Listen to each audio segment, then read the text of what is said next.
fazer uma breve leitura para que a gente possa, como é que diz, criar uma psicosfera, né, para a noite de hoje, do livro Minuto de Sabedoria, de Carlos Torres Pastorino. E a lição é essa: não perca sua serenidade. A raiva faz mal à saúde. O rancor estraga o fígado. A mágoa envenena o coração. Domine suas reações emotivas. Seja dono de si mesmo. Não jogue lenha no fogo de seu aborrecimento. Esqueça e passe adiante para não perder a sua serenidade. Não perca sua calma. Pense antes de falar. Não ceda à sua impulsividade.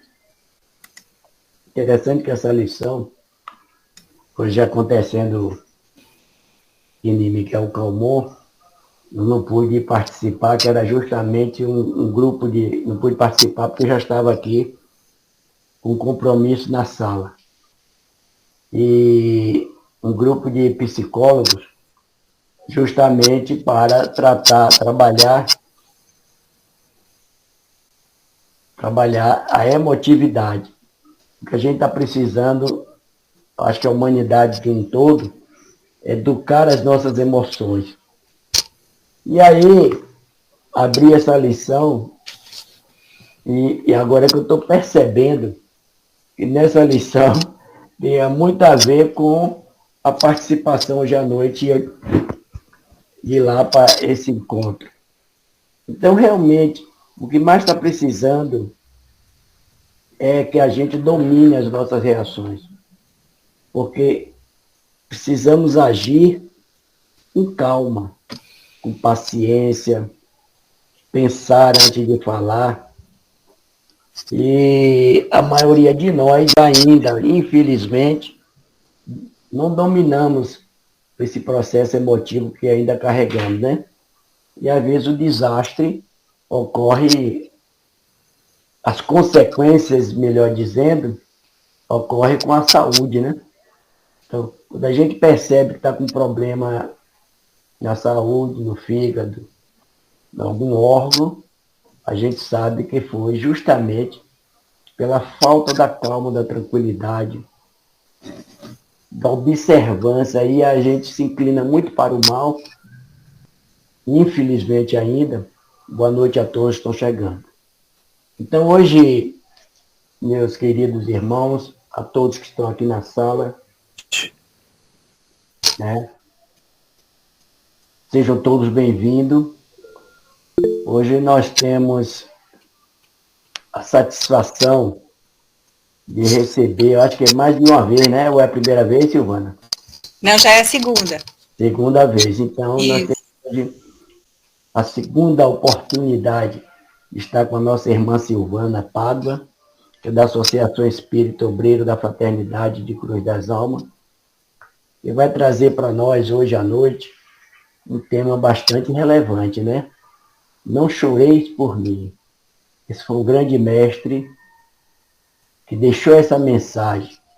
Eu acho que a gente precisa chorar mais por nós mesmos do que chorar por Jesus, né? Eu acho que é isso que a gente precisa, e a lição de Pastorino caiu até dentro de um processo que a gente pode fazer essa análise. Então, Silvana, seja bem-vinda. A Sala Chico Xavier fica muito lisonjeada com a sua presença, sempre que para nós é gratificante. E para mim, eu fui escolhido hoje para coordenar esse trabalho dessa noite. Te desejo toda a inspiração do Mestre Jesus para a sua atividade nesta noite de hoje.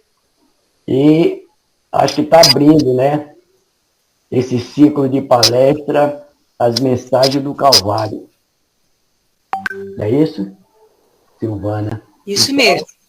Essa mensagem que vai ser rolada aí, a rolada todo esse mês de novembro e dezembro, e a gente tem, eu acho que vocês estão visualizando, os palestrantes de peso, né? E no final, estou vendo aqui uma aluna minha que me chama de professor, Eunívia Figueiredo, e está no time de elite. E aí a gente fica contente quando vê uma aluna nossa fazendo parte desse time de elite, né? Então, sem mais delongas, vamos dar início à atividade da noite de hoje. Estejamos juntos, né, toda terça-feira, para ouvir uma mensagem edificante como Silvana vai abrir hoje. Então vamos abrir nosso trabalho agradecendo ao Mestre Jesus, dizendo nessa rogativa, assim, e essa prece, meus queridos irmãos e queridas irmãs, eu estou dedicando a nossa irmã Virgínia, que não está conosco no plano mais físico, há 9 dias que ela foi para o plano espiritual, desejando a Virgínia essas vibrações de paz, de amor, ao seu espírito, que sempre presente nessa sala de Francisco Cândido Xavier. E a gente diz assim, Senhor, a Ti clamamos, e chegue a Teus ouvidos a nossa voz, e suba a Tua presença, a nossa oração. Não permitas que o nosso coração se incline para o mal, pois em Ti confiamos. Não desampare, Senhor, a minha alma, ou a nossa alma.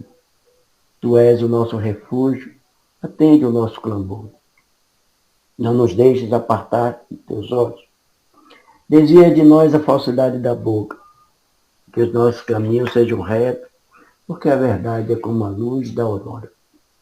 Feliz é o homem que em Ti confia, pois lhe darás o que é bom e transformarás suas pegadas em caminhos. Obrigado, Senhor. Obrigado pela luz que irradia sobre a nossa mente, pela paz que experimentamos. Sintamos-nos, Senhor, flutuando no mundo de paz e de amor. Nossa mente está calma, em paz, e a força infinita se faz em torno de nós. Obrigado, Senhor.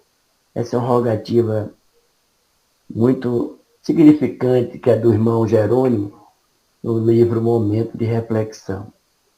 E com essa rogativa, pedimos a Deus e a Todo-Poderoso e aos amigos espirituais, o anjo guardião de Virgínia, que a proteja, ilumine os seus passos, que acalente, neste momento, no plano espiritual, toda a sua visão de mundo, e que esqueça a existência e os sofrimentos que passou aqui no planeta Terra. E que teu espírito encha-se sempre de luz. Obrigado, Senhor. E com essa prece, vamos dar a palavra à nossa irmã Silvana, para que ela possa, nesses 50 minutos, se precisar de prorrogação também tem, não precisa ser muito rígido, 50 minutos, mas se houver prorrogação, Silvana, fique à vontade. Não, fique tranquilo, Genô. O meu tempo tem sido breve. Eu tenho acreditado cada vez mais que estender muito é algo que fica cansativo. Então, Tá certo. Então, vamos fique ali. à vontade, Silvana. A palavra está com você agora. Ok, muito obrigada. Eu agradeço pelo convite.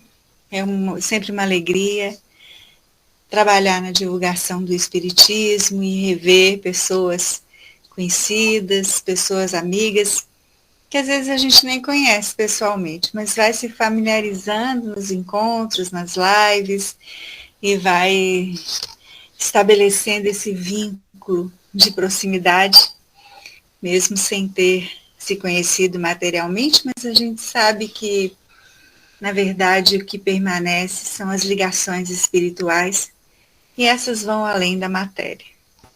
Eu agradeço muito pelo convite e é sempre uma honra participar deste grupo. Então, como o Agenor disse, esse mês ele tem uma proposta bem interessante, porque ele vai trazer situações vividas por Jesus nos momentos finais da vida dele.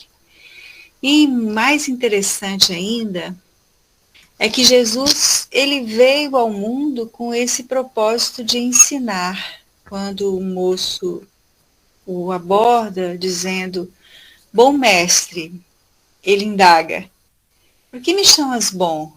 Bom, só o Pai.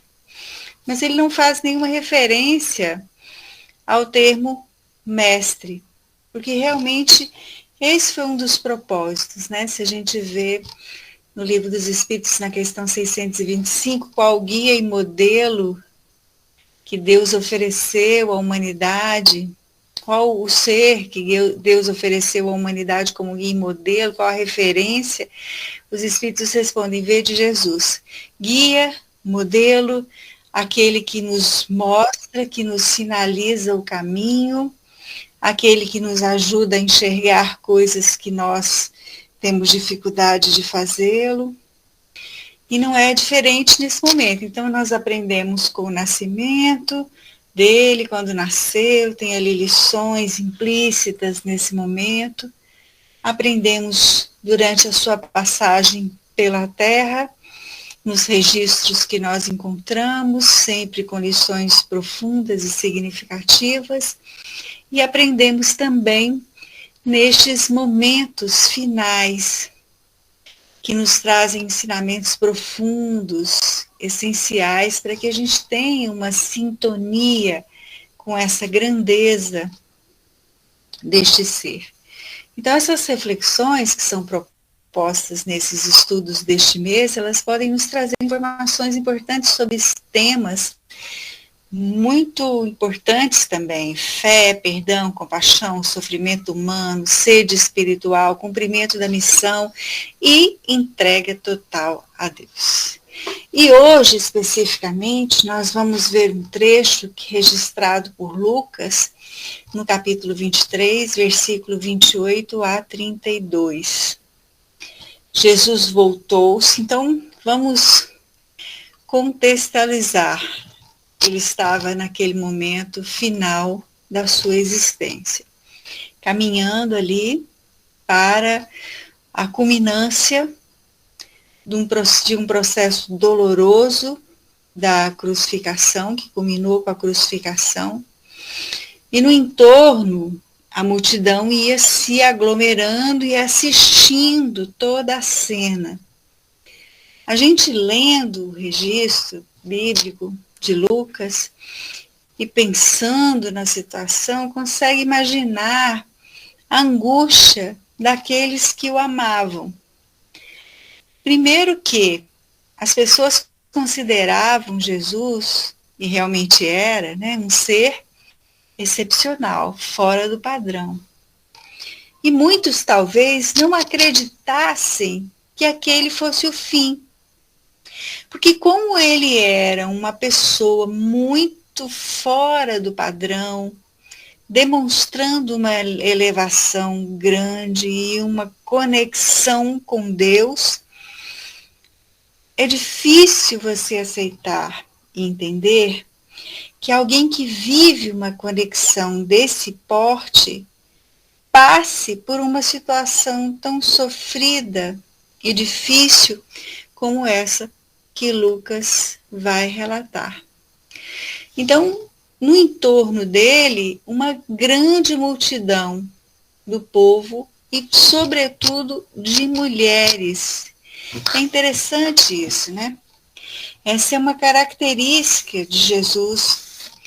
Nas suas lições tem sempre implícito esta situação, a relação com as mulheres, no sentido de valorizá-las, de dar-lhes voz, porque naquela época, hoje a gente ainda enfrenta muitos desafios em torno das questões relacionadas à mulher, e ainda existem muitas coisas a serem conquistadas. Nós sabemos que vivemos numa sociedade extremamente patriarcal, mas naquela época era muito pior, porque a mulher realmente não era vista, não era considerada, não era em nenhum momento abordada. E Jesus quebra esse paradigma com muita força, porque em várias situações elas estão presentes, elas se fazem presentes, sendo observadas por ele, sendo nomeadas por ele, trazendo ali a oportunidade de, por meio delas, trazer lições de extrema importância. Então, a multidão, o povo, as mulheres seguindo, batiam no peito, lamentavam, choravam, e Jesus, voltando-se para elas, disse, olha que interessante o relato de Lucas. Havia uma multidão, o povo estava no entorno. Dentre as muitas pessoas, havia mulheres que lamentavam, choravam, batiam no peito. Ele voltou-se para elas.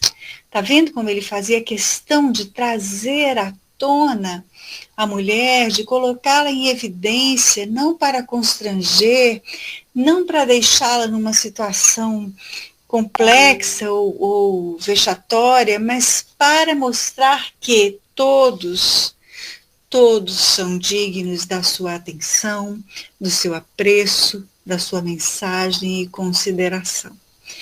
Então ele voltou-se para as mulheres e disse, filhas de Jerusalém, não choreis por mim, chorai antes por vós mesmas e por vossos filhos, porque dias virão em que se dirá, bem-aventuradas as estéreis e os ventres que não geraram e os peitos que não amamentaram.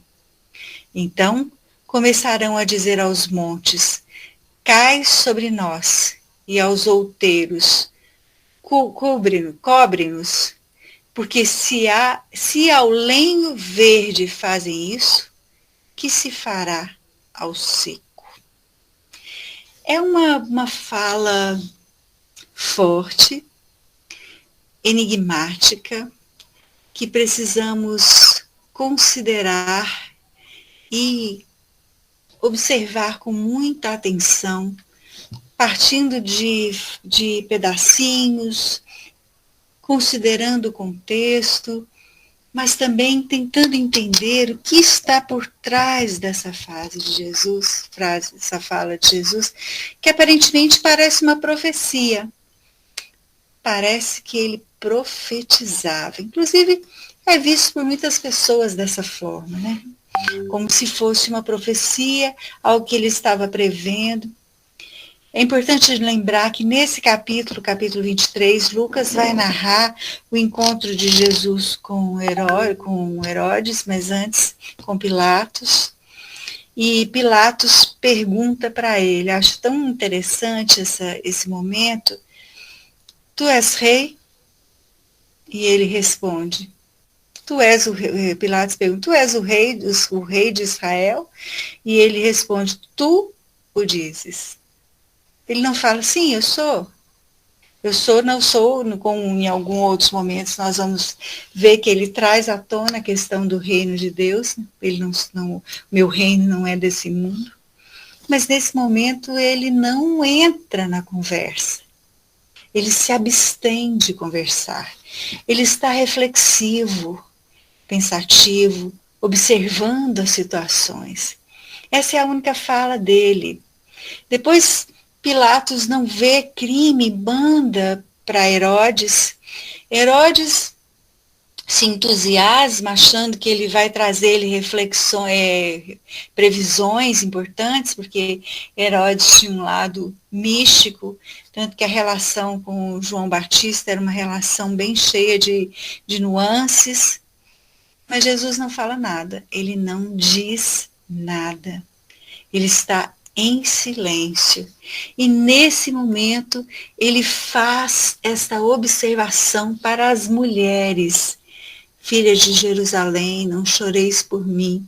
Chorai antes por vós mesmas e por vossos filhos. E aí vai trazer aí uma fala como se fosse uma profecia. Bem-aventuradas as estéreis, os ventres que não geraram, os peitos que não amamentaram. Então, nós vamos tentar entrar nesse contexto e entender. Mas antes, precisamos analisar esse momento. Ele estava exausto. Por mais que seja um espírito que já atingiu os patamares evolutivos superiores, em que a matéria não tem o peso que tem para nós. Então, às vezes, a gente pensa nesse momento da crucificação tendo as nossas dores como referência. E a gente, então, às vezes até isso é retratado em filmes, vê a questão dos pregos, a coroa de espinho, e aquilo causa uma comoção. Meu Deus, quanto sofrimento. Mas um espírito desta natureza não vive o sofrimento material da mesma forma que nós outros. Se nós pararmos para pensar, aqui no mundo que nós vivemos mesmo, com espíritos próximos evolutivamente a nós, nós temos aqueles yogis na Índia que deitam sobre as camas de prego e não sentem dor, porque conseguem controlar a sua mente de tal forma que não sentem a repercussão do prego no seu corpo. Nós temos aqueles outros que fazem com que o coração pare por uns minutos. Então, assim, isso quer dizer o quê? Que tem domínio total da matéria, a ponto de não sucumbir diante da dor. Se espíritos, assim como nós, vivem situações semelhantes, conseguem ter esse domínio, imagine Jesus. Então, a questão aqui não foi o sofrimento, a dor física, mas havia certamente uma exaustão por toda essa situação que ele estava vivendo. Então vejamos que ele atravessava um momento extremamente delicado, era o fechamento de um ciclo, ele sabia o que estava por acontecer, porque uma visão ampliada das coisas. Ele sabia o que isso ia acarretar à humanidade, enfim. Ele retorna para uma missão, vem ensinar coisas importantes e percebe nesse fechamento de ciclo que as lições não haviam sido assimiladas da forma como poderiam ter sido. Que as pessoas ainda estavam pouco preparadas para compreender o que ele vinha ensinar. Então, a dor que é relatada e que nós vemos em vários momentos, e certamente vocês verão aí ao longo do mês de novembro, desculpe, é uma dor mais no campo moral do que física. Mas ele estava realmente cansado.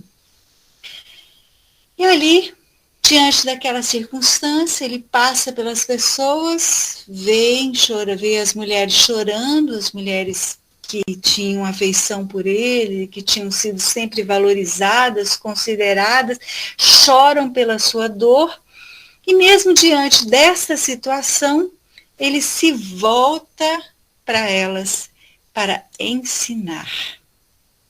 Então, às vezes, a gente, quando vê essa passagem, a gente fica muito preocupado em ver e analisar a questão da profecia. Ah, mas então como é que vai ser isso? O que vai acontecer? A gente faz sempre essas projeções. Desde as mais remotas eras, nós estamos querendo prever o futuro e saber o que vai acontecer, buscando aqueles que podem nos dar informações acerca do futuro, questionamos sobre como será o fim do mundo, se o planeta vai acabar ou não, mas mais importante do que isso é o que está na essência da fala de Jesus. Isso é o que nós temos que nos atentar. O que ele estava querendo ensinar naquele momento? Uma lição tão simples, mas ao mesmo tempo tão profunda, porque ele estava dizendo a elas que o lamento, a queixa, o choro do desespero, muitas vezes é infrutífero. Então ele estava dizendo que, vejamos, vamos voltar para a questão 625, qual o ser mais perfeito que Deus ofereceu à humanidade como guia e modelo? Vede Jesus, guia e modelo. O guia sinalizava e dizia: vede, atentem-se, olhem para essa situação, porque ela é profunda, valiosa e traz muito ensinamento. Então, quando ele ensina, ele está querendo dizer a elas que o lamento, não chore. Essa é as primeiras falas. Filhas de Jerusalém, não choreis por mim. Não lamentem. Procurem compreender, porque só a compreensão é capaz de transformar. Que lição magnífica! Jesus, naquele momento, ele não se compraz no sofrimento, o que nós muitas vezes gostamos de fazer. Quando a dor nos visita, nós somos os primeiros a sucumbir diante dela, nos considerando vítimas da vida, do mundo, pobres coitados, e aí utilizamos a queixa, a lamúria, todas essas movimentações permeadas pelo sentimento de vitimismo. E ele vem dizer então o seguinte: o sofrimento, a dor, não existe no mundo para ser causa de pena de si mesmo. O sofrimento é purificador, mas não vai fazer o seu papel quando apenas exprime uma emoção sem entendimento. O choro, a lágrima é digna, mas precisa ir além da emoção, precisa buscar o entendimento, precisa ser ressignificada, transformando-se em lição de amor e responsabilidade.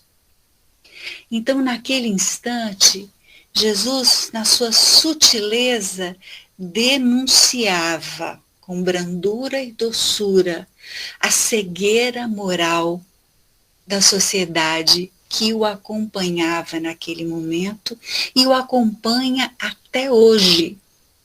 Porque nós, apesar de já termos vivido muito tempo depois da partida dele, porque já reencarnamos, morremos, renascemos várias vezes, somos reencarnacionistas e não acreditamos que essa é a primeira experiência que temos aqui enquanto seres encarnados, já houveram muitas. Então nós ainda não conseguimos enxergar a verdadeira essência da vida. E ele então aponta nessa passagem a cegueira moral da sociedade, a época e a de hoje. Chorar por si mesmas, como ele preconiza na sua fala, simboliza o exame de consciência e a busca pelo crescimento e a expansão da consciência, que é a base do Espiritismo. Então, quando ele conclama as mulheres, ele conclama duas ações: chore por si mesmas e chore por vossos filhos. Ele faz um alerta à responsabilidade moral coletiva e à educação espiritual das futuras gerações. Allan Kardec afirma que a regeneração da humanidade começa pela educação moral do espírito. A dor e as aflições, nós aprendemos isso com bastante inteireza no Espiritismo.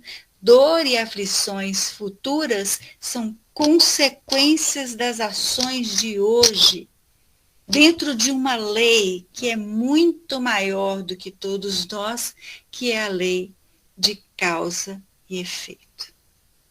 Então, meus queridos, na visão espírita, que é o que nós estamos buscando ao estudar o Evangelho no centro espírita, na casa espírita, na visão espírita, essa passagem transcende o episódio histórico e simboliza um alerta da consciência.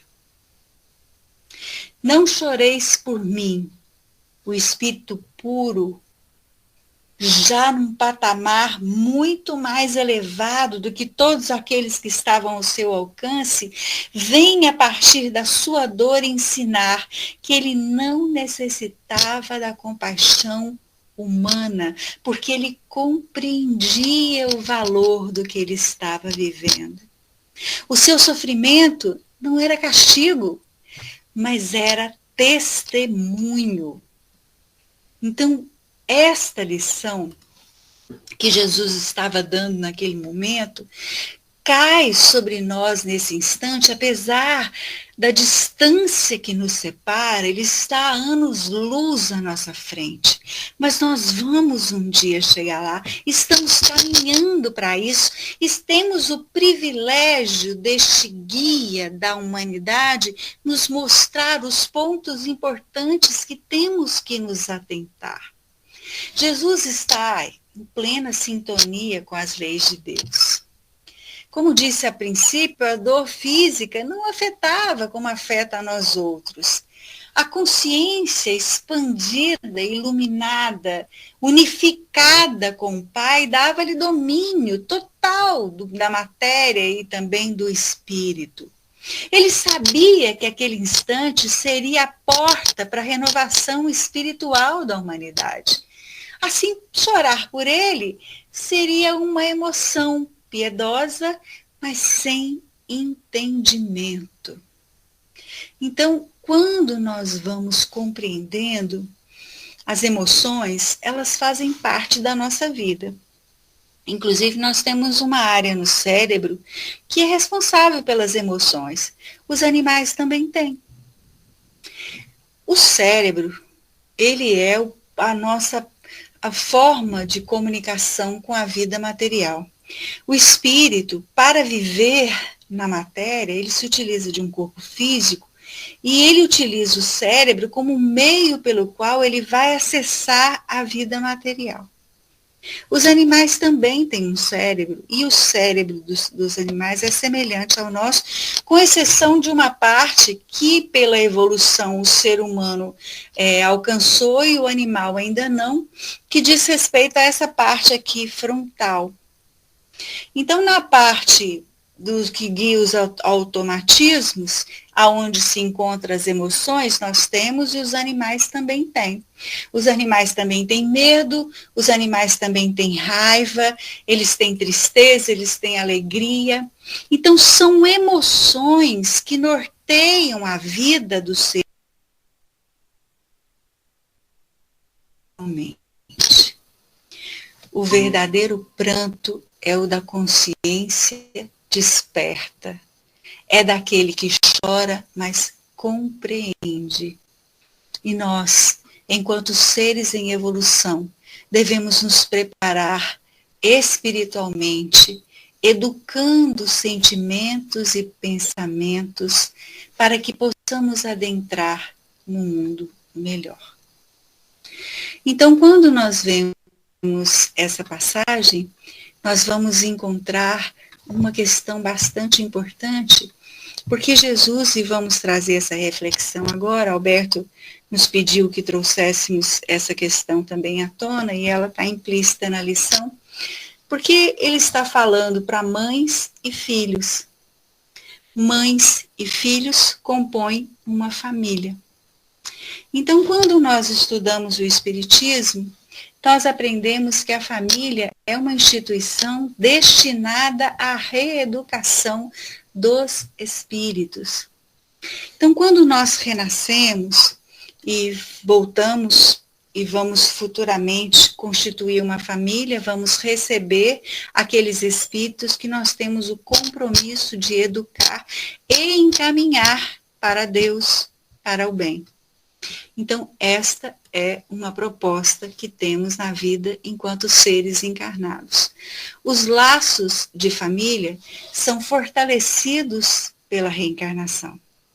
Porque nós vamos ter a possibilidade de aprender a amar aqueles que estão à nossa volta, e esse é o objetivo. Se já trazemos vínculos de amor, ótimo, vamos juntos trabalhar em prol de uma realidade maior. Se ainda não temos os laços de amor desenvolvidos, estamos aqui neste campo familiar para desenvolvê-los, vamos trabalhar para isso. Então o lar é uma escola de alma, onde espíritos afins, desafetos se reúnem para aprender o amor, o perdão e a fraternidade. As filhas de Jerusalém, a que ele se refere no trecho, representam no sentido simbólico as consciências sensíveis, aquelas que se comovem diante do sofrimento alheio, como muitos corações dentro da família que se afligem um pelo outro, mas que ainda não despertaram para a necessidade da autotransformação. Ao dizer não choreis por mim, Jesus ensina que a emoção, ela é infrutífera. O simples fato de se compadecer sem mudar não basta. A lição é preciosa e profunda. Nas relações familiares, isso equivale a sofrer pelos entes queridos sem trabalhar por si mesmo, o que perpetua o desequilíbrio. O sentimento é divino quando se traduz em obras, é inútil quando se detém na superfície de lágrimas, diz Emmanuel no livro Caminho, Verdade e Vida. Jesus, então, aponta para o dever de cada espírito perante a sua própria consciência, e no caso, filhas de Jerusalém, não choreis por mim, chorais pelos vossos filhos, ele está trazendo a questão da família. E em termos de família, essa advertência que Jesus traz na passagem, ela possui duas dimensões. Responsabilidade individual, pensando na relação familiar. O que significa isso? Cada membro da família deve cuidar do próprio adiantamento moral. Não adianta lamentar as falhas do outro se não transformamos as nossas atitudes, palavras e pensamentos. Chorais antes por vós mesmas e por vossos filhos pode ser compreendido como um chamado à responsabilidade familiar.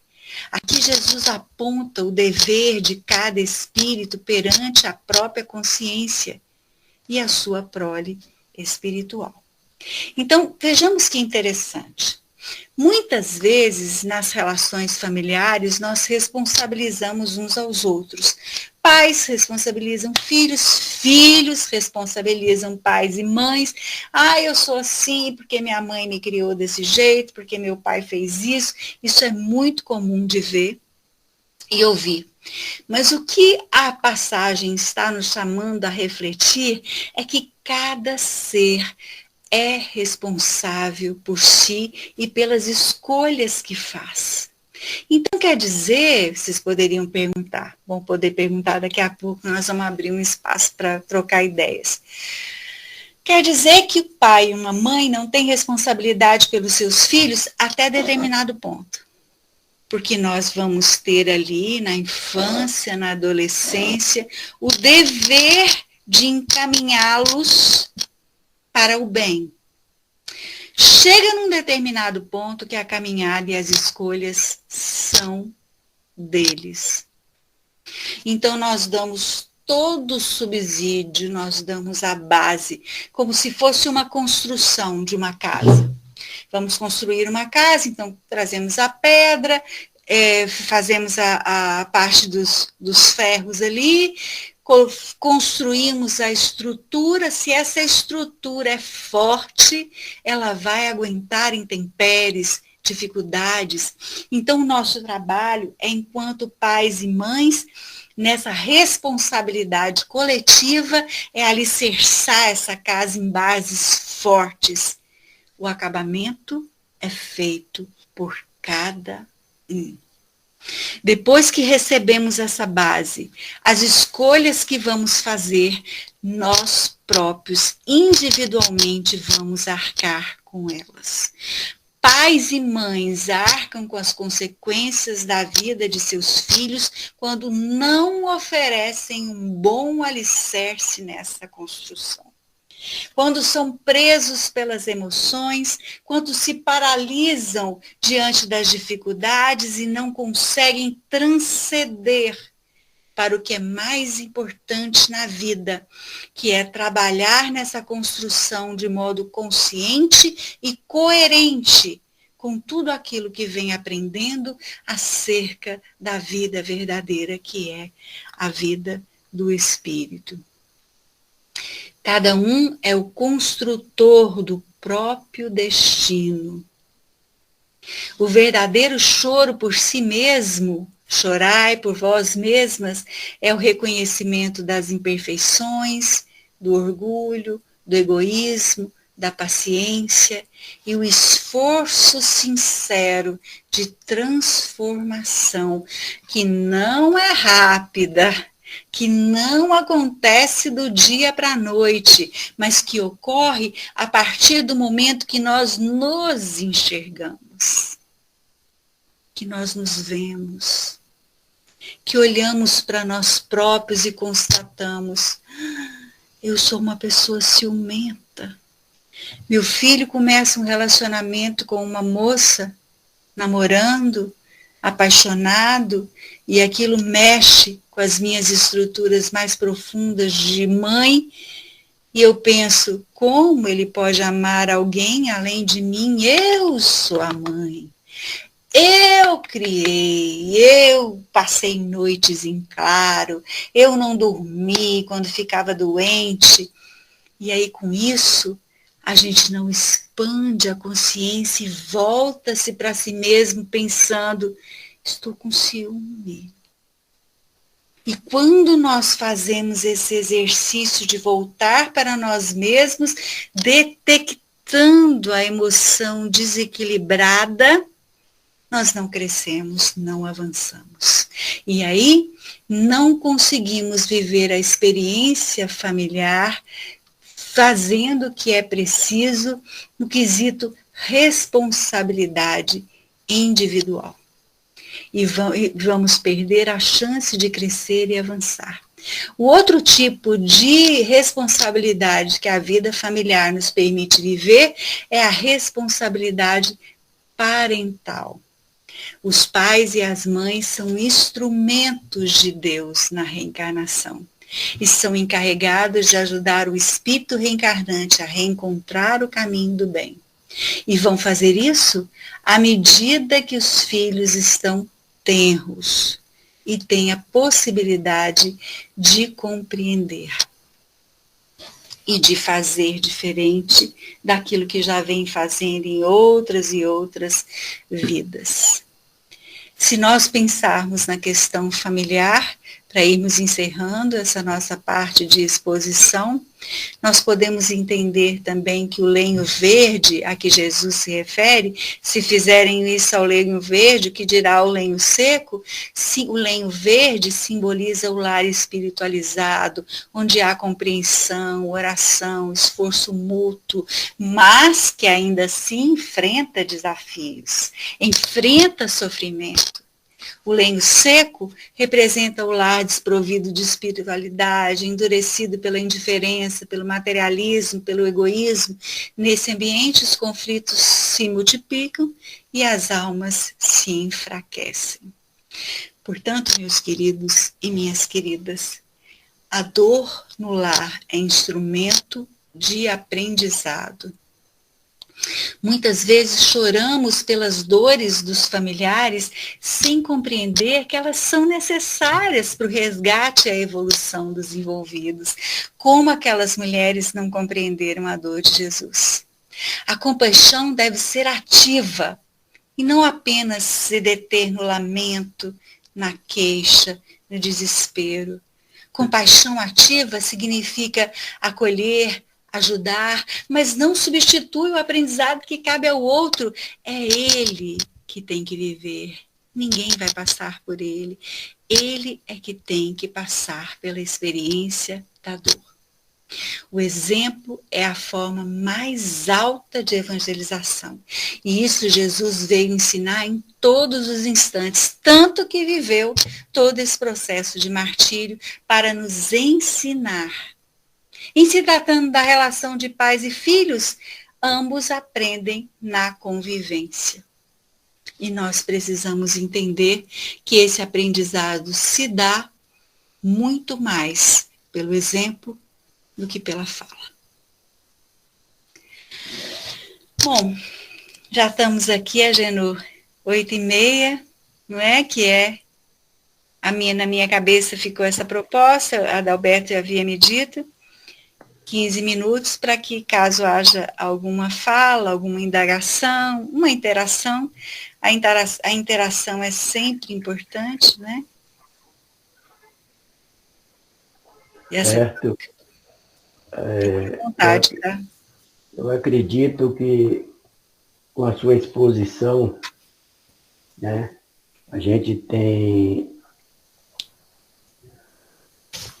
abriu as comportas dos nossos entendimentos a respeito desses elevados propósitos de Jesus, né? Então, a gente tem e conhece que na tarefa cristã não é fácil, ou talvez seja fácil até começar, mas continuar é difícil, e chegar ao fim é crucificado. Então, Silvana, acho que a sala, quando se fala de Jesus, a sala Chico Xavier deve estar bem cheia de reflexões, creio, né? Esse espaço que você está deixando, esse momento realmente da gente fazer uma reflexão muito profunda, porque é a partir de Jesus que a gente vai ter essa proposta de ter um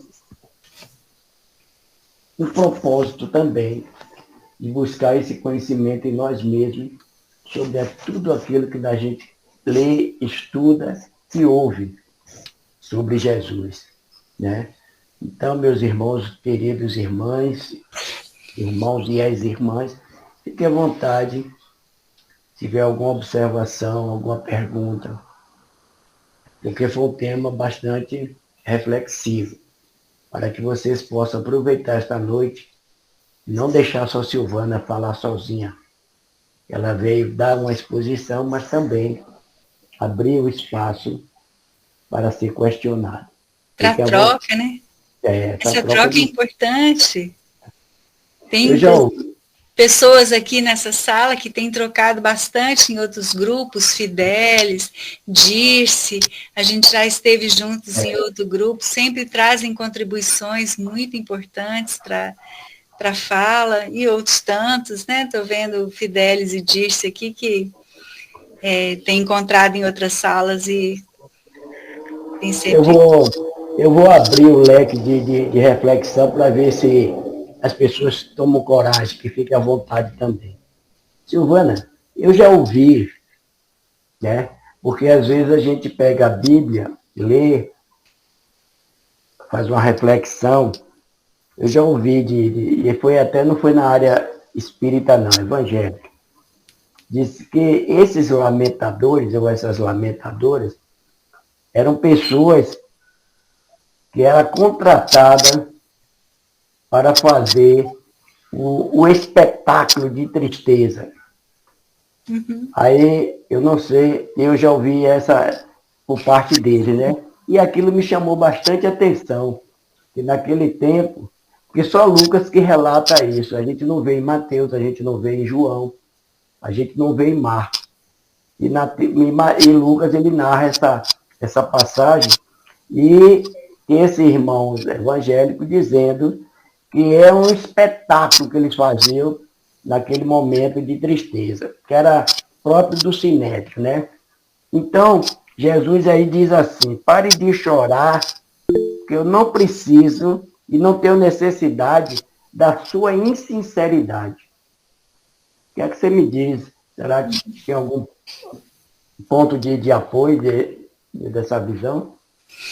Então, Agenor, a gente vê assim que as lições do Cristo, algumas são parábolas, histórias, outras são fatos, né? Essa no que diz respeito à crucificação, apesar de Lucas não ter vivido, né? Porque Lucas não acompanhou em loco, ele ouviu falar, né? Mas eu acredito que tenha sido mesmo algo que realmente aconteceu, mesmo porque são mulheres. As mulheres, elas não tinham muito espaço naquela época, mas tinham com ele, porque ele as valorizava. Eu já vi a referência a essas pessoas contratadas na passagem da filha de Jairo. Quando Jesus chega na casa de Jairo para curar a menina que estava morta, né, entre aspas, existia ali um grupo de pessoas que estavam com esse propósito. Eram pessoas contratadas para chorar, carpideiras, se não me engano o nome. Então, nessa passagem de Jairo, tem essa referência. Eram pessoas contratadas para o lamento, para o choro. Agora, nessa que a gente acabou de ver, eu não vi nos estudos que eu fiz aqui nenhuma referência ao fato de não ser algo real, não.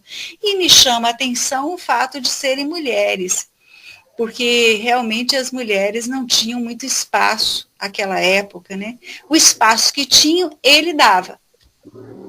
Então, eu acredito que nessa passagem especificamente, ele vinha trazer essa referência à questão do lamento infrutífero, não é só chorar, é preciso agir, né? A vida, ninguém cresce só no lamento, a gente sente, é claro, qualquer ser sente, mas é preciso que haja movimento, e faz a referência aos filhos, não com um prognóstico de terror do que viria, mas como um alerta para as questões. Você trabalha você mesmo e com o seu melhoramento você melhora quem está no seu entorno.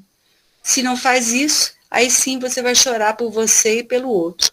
Então eu vejo dessa maneira. Ok. Mas acho interessante essa sua colocação. Elvira levantou a mão. Elvira, depois Piedade. Obrigada, Sil, pelas palavras, né? Muito. Faz a gente pensar, né? Repensar. Talvez assim, às vezes eu digo, toda vez que a gente vai estudar, a gente sabe, a gente só não sabe que sabe. E aí faz a gente reviver, né? Então, eu tenho passado por um momento, a minha mãe ficou muito doente, passamos alguns dias no hospital, foi muita dor, e ela desencarnou. E eu sou muito emotiva, então eu choro, como meus filhos fazem, eu choro de com força, né, mãe? Eu digo, E muitas vezes eu parava para dizer assim, calma, vida, não pode se desesperar. Mas a gente sabe muito bem, né, que o choro é algo que muitas vezes ele liberta até você de outras situações, né? E quando eu vi o tema, depois acho que eu vou assistir hoje Silvana, rever os colegas, né? Deixei de ir para outro estudo até. Então, quando a gente ouve ou lembra a passagem de Jesus, não chores por mim, eu você bem, né, deixou claro, um convite, né, para a gente transformar o pranto, né?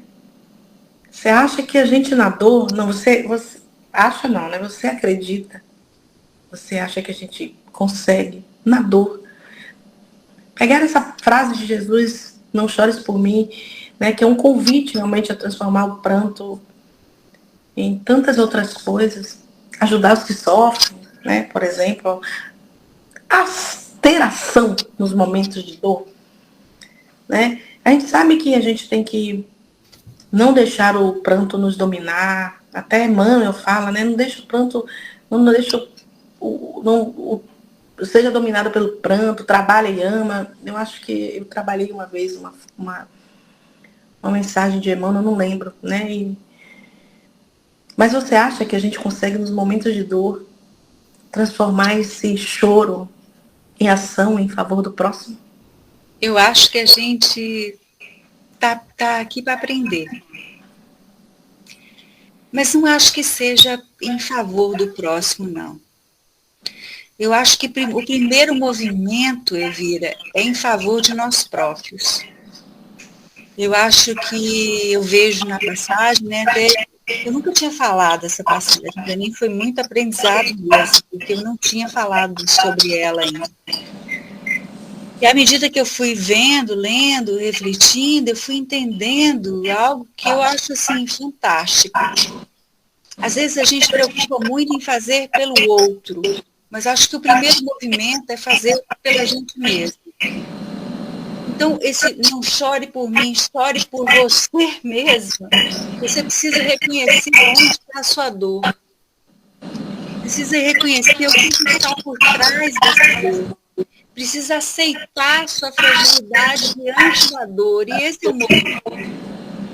Aí, a partir disso, você começa a organizar as coisas interiormente. Não é fugir do luto, não é fingir que ele não existe. Ah, não, eu tenho que ser produtiva, eu tenho que trabalhar, eu tenho que fazer o que eu preciso fazer. Mas eu acho que é preciso entender a si mesmo, entender o luto, entender a dor e automaticamente ir clareando internamente as coisas para se fortalecer. E o convite dele é para que essa dor seja uma expansão da consciência. E expandir consciência, minha amiga, é trabalho de vidas. Vidas. Nós somos apressados. Enquanto espíritas, a gente acha que vai fazer tudo por aqui, nessa existência. Eu já até ouvi gente dizer, não quero mais voltar. Pura ilusão. Vamos voltar muitas vezes. Mas podemos começar. E o começo, na minha visão, é sempre voltando-se para si. Por isso ele diz, não chore por mim, chore por você. Reconheça-se, entenda-se. Saiba onde que está a dor, aonde lhe dói. E aí, com isso, a gente parte desse ponto para tentar crescer. É assim que eu vejo. Piedade, fica à vontade. Boa noite, meu irmão, tudo bom? Boa noite, Piedade. Tem que ligar, meu irmão, está desligado o seu microfone. Desculpe, eu com uma voz tão linda dessa, privando você de uma voz maravilhosa dessa. Acontece. Não chore não, já abri o microfone, pronto. E uma análise só minha, Silvana, assim, todos vocês aqui, né? Primeiro assim, por que as mulheres, né? Porque se hoje ainda se fala, imagine aquele tempo, o homem não chora. Verdade. Um ponto, né? O homem não chora. Então, o homem naquele rústico, daquele jeito de chorar, era um fraco e fraco não tinha vez. E a mulher também, talvez pelo olhar de Jesus, e quem de vocês, mulheres que agora estão aqui, que são mães, e que quando vê um filho de uma outra na TV, sacrificado, sendo morto, ou sendo condenado, não sente como se fosse seu próprio filho. Então Jesus sabia que esse sentimento materno é forte. Mas a essência é como você falou. Chorar por quê? Né? Melhor que chorar, como eu vejo muitas vezes, vamos colocar para um sepultamento nosso aqui. Uma pessoa muito importante, que fez muita coisa, e a gente escuta, depois de tanto choro, tanta coisa assim, ele deixou um legado. E realmente aquela pessoa, por vezes, imagine Jesus, falando de uma pessoa que é o nosso tempo, deixou um legado. Tanta gente no cortejo, choro de todos os tipos, das formas, e quem desses chorantes aproveitou algo desse legado? Nenhuma vezes. Chorou, tem um legado, nada aproveitou do legado. Então chorar realmente é uma coisa que às vezes vem. Chorar não é lacrimejar, né? Porque se eu tiver uma incidência forte do sol nos meus olhos, sem óculos escuros, eu posso lacrimejar, mas não estou chorando. Tanto que ele dizia que elas batiam no peito, né? Muita gente até pensa, você está chorando? Não, eu estou só lacrimejando. Porque o choro, na verdade, tem um sentimento, é um sentimento bem, uma coisa forte de dentro, às vezes a gente não contém aquele choro. Tudo bem, é um fato normal, mas você foi muito, muito importante, assim, ao invés de chorar, faz o que o guia disse. Pratica o que ele ensinou. Para que chorar? Alegra-te e vai em frente. Entendeu? Com relação a então chora e faz, né? Pode chorar. Vamos lá, vamos fazer. Aí, com relação à dor, né, que provoca choro e tudo, eu faço 2 experiências eu tive. Eu morava em Porto Velho, em 1975. Naquele tempo, um dentista, ele me escolheu, porque ele disse assim, você vem no meu consultório, você é uma pessoa muito tranquila, você sempre está aqui nessa cadeira, você não está tudo bem, tá sorrindo, está alegre, tá. Eu quero fazer uma experiência com você. Vamos tratar esse canal. Eu vou ver até onde você aguenta fazer sem anestesia. Você topa? Aí se topo. Você sentiu, você bate aqui na cadeira se você sentiu alguma dor que incomode. Eu ainda não estudava a doutrina espírita. Mas o que é que eu fiz com ele pela proposta? Meu corpo ficou naquela cadeira em Porto Velho. Eu vim para Salvador. Curti uma praia de Itapuã. Você conseguiu? E ele ficou lá cuidando do meu corpo. E eu não senti dor. Olha. Não senti dor. E recentemente, senhor, eu passei pela Covid, aí sim já foi pelo pouco conhecimento espírita. Passei por processo de Covid, quem me conhece aqui sabe, fiquei desenganado, não senti dor nenhuma, nem física, nem moral, nem espiritual. Agora, isso eu afirmo, graças ao pouco conhecimento desses exemplos de Jesus através do Evangelho segundo o Espiritismo. É minha contribuição. Muito obrigado. Foi muito boa. Muito interessante a sua colocação, muito mesmo, faz todo sentido. Boa noite, minha irmã. Pode ficar à vontade. Disse, minha querida. Tudo Boa bom, noite, meu bem? gente. Boa noite, Silvana. Sempre é um prazer te escutar, realmente. Mas eu fiquei pensando assim, né? Sim. Assim, de tudo, mas eu peguei um pontinho. Então, eu vi sobre o medo. Uhum. Todos nós temos que ter medo. Porque quem fala, não tenho medo, ele, né? Como é que, às vezes você fala, eu não tenho medo. Então, você vai atravessar uma rua, você não vai olhar? Você tem que ter medo. Todos nós sentimos raiva, sim. A gente tem que trabalhar essas coisas dentro da gente. Uhum. Então, eu estava pensando assim, eu acredito assim que nós nos cobramos muito, nós espíritas, e somos cobrados também, né? Eu fico pensando assim, porque é assim, que nem Elvira falou, minha mãe desencarnou, e eu tenho certeza que ela sofre. Mas como espírita, gente, vamos pensar como espírita mesmo. A gente sabe que está do outro lado, e que não morreu foi aquela carne. Aí eu fico pensando, será que não é egoísmo? A pessoa às vezes está doente, já não tem idade, né? Eu sempre converso com meus filhos, né? Eu falo, gente, não quero essas coisas, porque eu já vivi, já criei você, já criei meus netos, né? Estou com uma certa... Até egoísmo, ficar, porque minha mãe não está aqui, ai meu Deus, minha mãe teve um AVC, mas ela não podia, eu tinha que cuidar dela. Eu acho que aí também tem uma parte de egoísmo da gente, e nós espíritos temos que trabalhar isso. Gente, eu vou falar uma coisa para vocês. Essa semana, não sei o dia que foi, eu acordei de madrugada, eu liguei a televisão, aqueles canais fechados. Eu vi uma coisa assim que me surpreendeu muito, porque eu sempre perguntava, sabe, sobre aquele João de Deus. E o filme, não sei se vocês já assistiram, era João sem Deus, era a vida dele. Eu fiquei horrorizada e paralisada com o que aquele homem, o que ele fez com a espiritualidade dele, porque ele tinha espiritualidade. No centro que ele era dele, tinha, vamos dizer, tem gente que não acredita em milagre, eu acredito em milagre porque eu sou o verdadeiro milagre. Aí eu assisti, não sei se vocês já assistiram, o filme é João sem Deus. Ele tem 350 boletins de ocorrência, tudo por atos sexuais com pessoas adolescentes e menores. Veja um espírita, um espírita que ele tinha o dom, sim, ele tinha o dom, né? Gente famosa ia lá e tinha cura.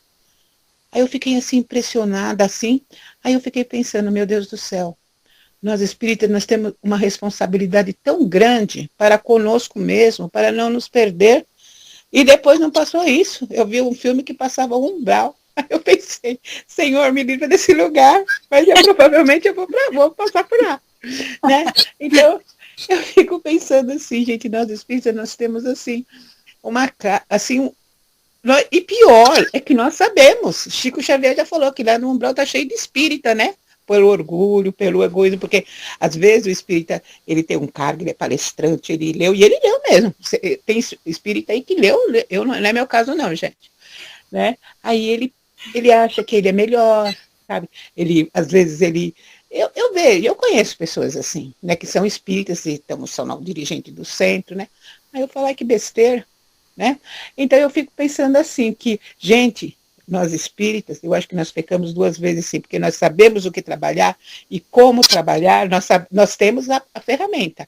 Às vezes, muitas vezes, nós não usamos a ferramenta certa, gente.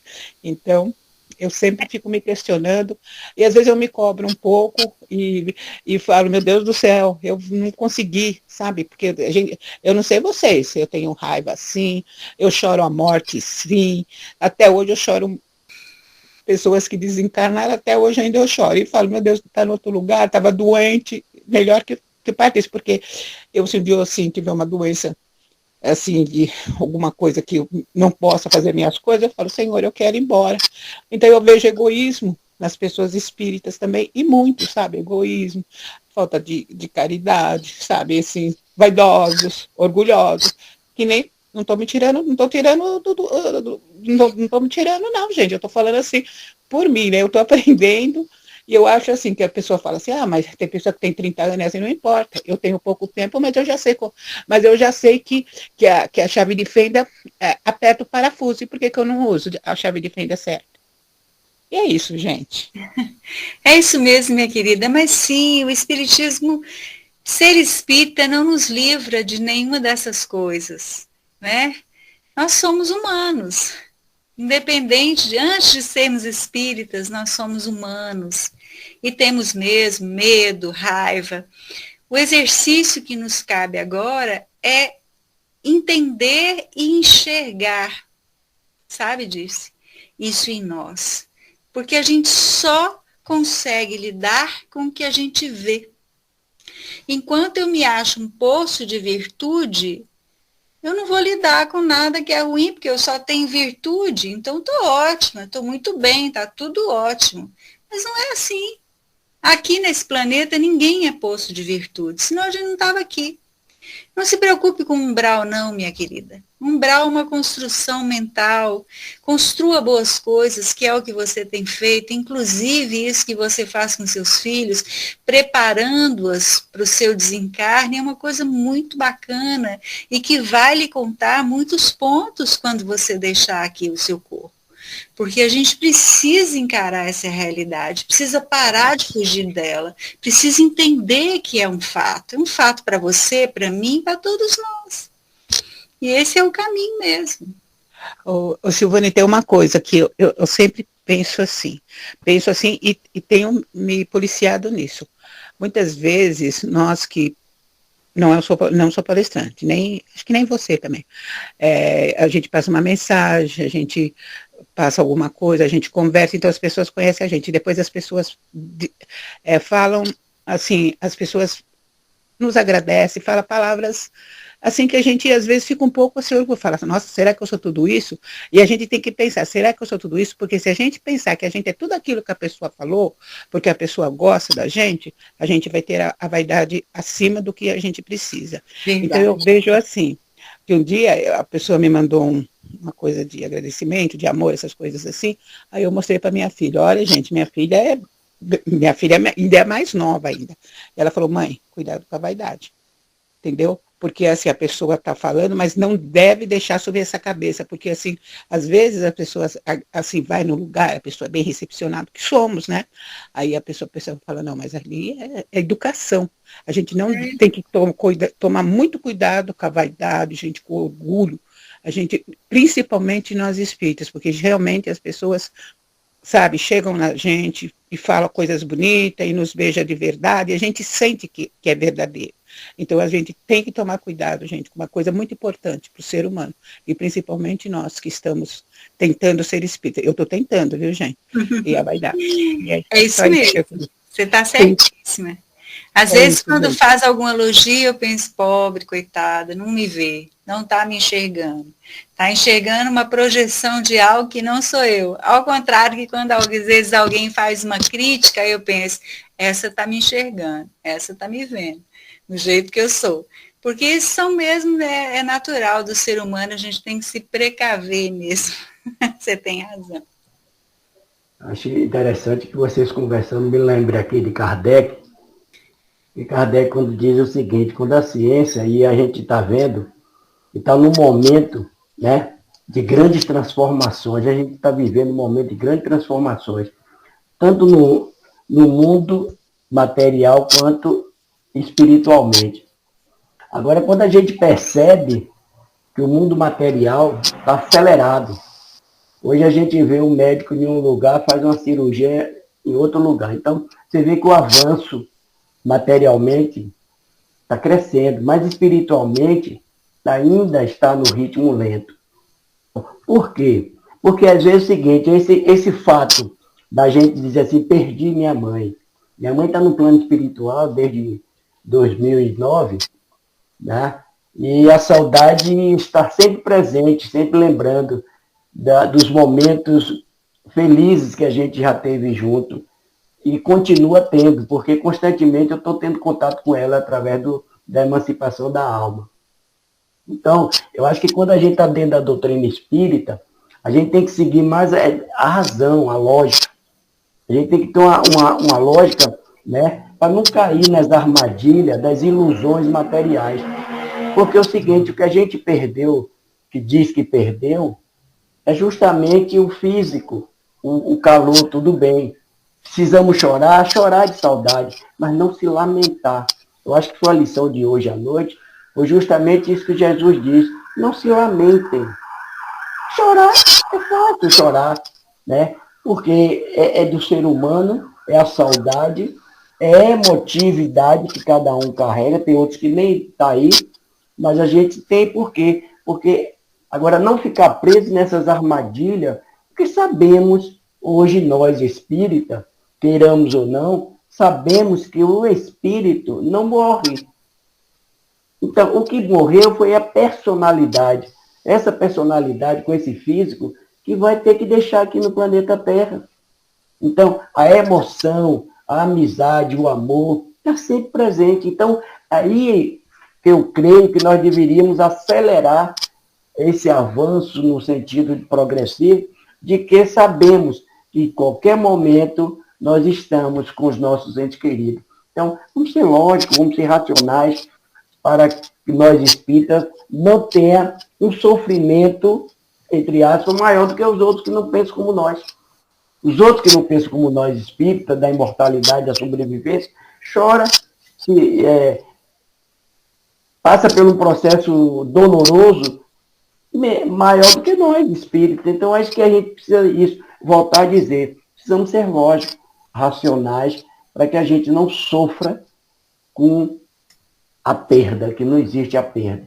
Existe a separação, a transformação. A morte é separação, é transformação. Então, nós estamos vivendo nesse momento. Então, temos que estar atentos. Para encerrar, essa semana eu estava conversando com um amigo meu, né, aí em Santa Amaro, e aí eu dizendo, meu irmão, quando a gente chega na casa de 70 anos, a gente já tem que estar pensando no retorno da parte espiritual.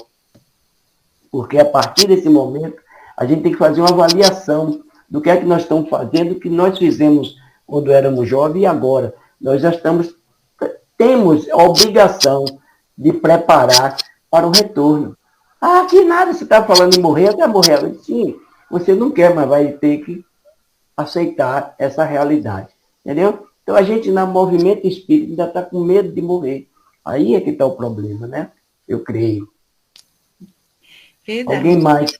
Alguém mais gostaria de... Já estamos chegando no final, gente. Explorar um pouco mais Silvana, porque tá bom demais, viu? O tema foi bom. Muito né? bom.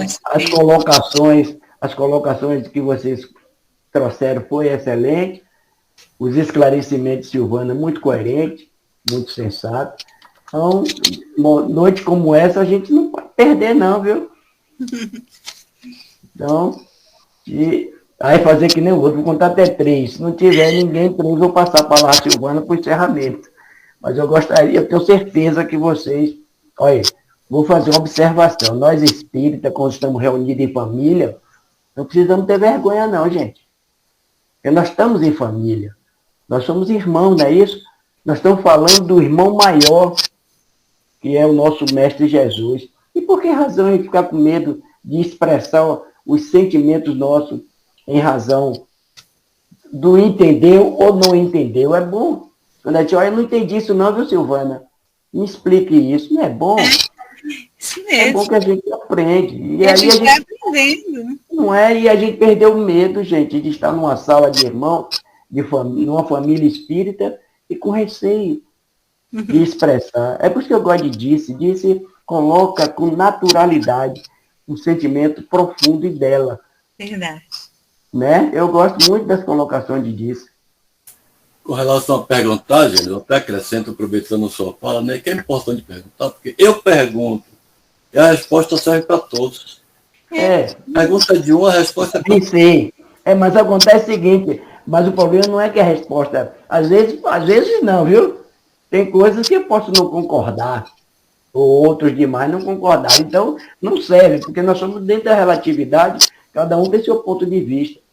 Né? Mas acontece o seguinte, a proposta quando eu lanço, não é no sentido que às vezes o que você está calado, essa daí sim que vai despertar outra consciência. Então, é incentivar que a gente seja mais lógico, racional e fique à vontade. Não fique com vergonha, não fique com receio. Né? Abrir uma comporta que não seja hoje, mas que um dia a gente encare assim com piedade. Elvira, eu, e Fidelis sempre faz. Então, sempre a gente aproveita, porque os ensinamentos, ele é muito bom quando a gente está participando. Há uma fixação, a pirâmide da cognição, ela diz isso. Quando a gente participa, a gente troca ideia, a gente fixa mais o conteúdo da mensagem. Sabe o que acontece, Agenor? Acontece assim, que às vezes eu vou falar assim, já foi meu caso, você vê que eu falo demais, né? Eu sou do signo de Gêmeos e gente de papagaio.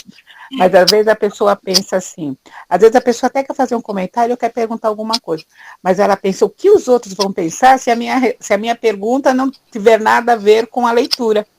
Mas às vezes alguma coisa que ela precisa ser esclarecida e nisso ela se acanha, né? Então, eu acredito que seja isso, porque, para falar a verdade, eu, particularmente, bom, não tenho essa dificuldade não, gente, eu não tenho essa vergonha de falar, eu não tenho não, eu não sei, né, mas às vezes até falo coisa que tem nada a ver, né, coisa que, sei lá, depende da cabeça, né, mas às vezes a pessoa não quer falar e não quer comentar, mas às vezes é porque ela fala, será que eu vou falar besteira, será que eu vou falar alguma coisa que eu não devo? Então, eu acredito que seja isso, e é isso, gente.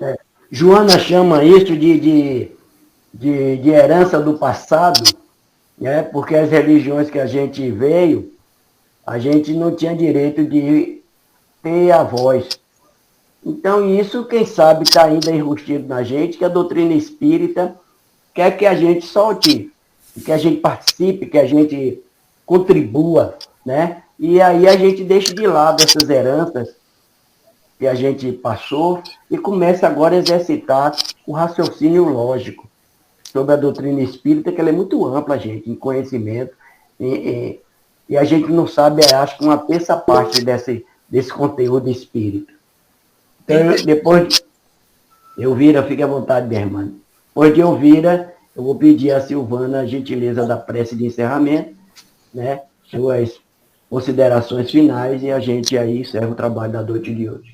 Só para fechar, né, minha fala. Eu me lembro que uma vez a gente estava fazendo, logo no início da pandemia, né, um estudo com Marlon Reikdal sobre Joana. E eu me lembro que ele trouxe uma fala, eu não me lembro de que livro foi, não sei se foi Momentos de Felicidade, Ser Consciente, eu não lembro, não recordo. E era justamente essa fala de Jesus, né, não chores por mim. E ele dizia que Joana, né, diria, ama-me em paz, né? Traduzindo, não chores por mim, ama-me em paz. E nesses últimos meses eu estava lembrando desse estudo, né? E eu acho que é uma frase que fecha muito essa coisa de não chores por mim, né? Caminha, ama-me em paz. Então me lembrei, só queria compartilhar com vocês. Bacana. Bom, então vamos finalizar aqui. Eu agradeço muito a vocês pelas contribuições, pela oportunidade. É uma passagem belíssima e acredito que esse mês de novembro vai ser realmente muito rico, porque as passagens vão estar são todas oriundas deste momento trágico da vida do Cristo, mas nem por isso pouco profundo e cheio e com poucos ensinamentos. Então, acredito que esse mês vai ser um mês bem rico de estudos aqui na sala.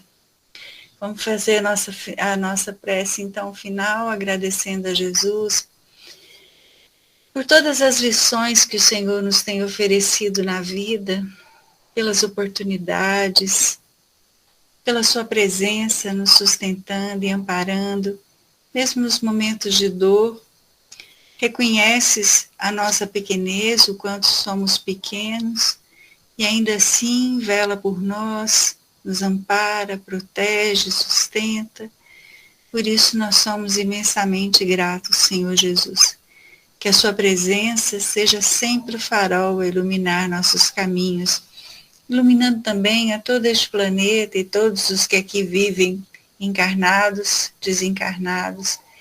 Que tenhamos a consciência desperta em algum momento da nossa caminhada evolutiva, mas que antes disso, que possamos assimilar as suas lições, entendendo que esse é o caminho para compreendermos a vida com mais profundidade e inteireza. Sê conosco agora e sempre, graças a Deus.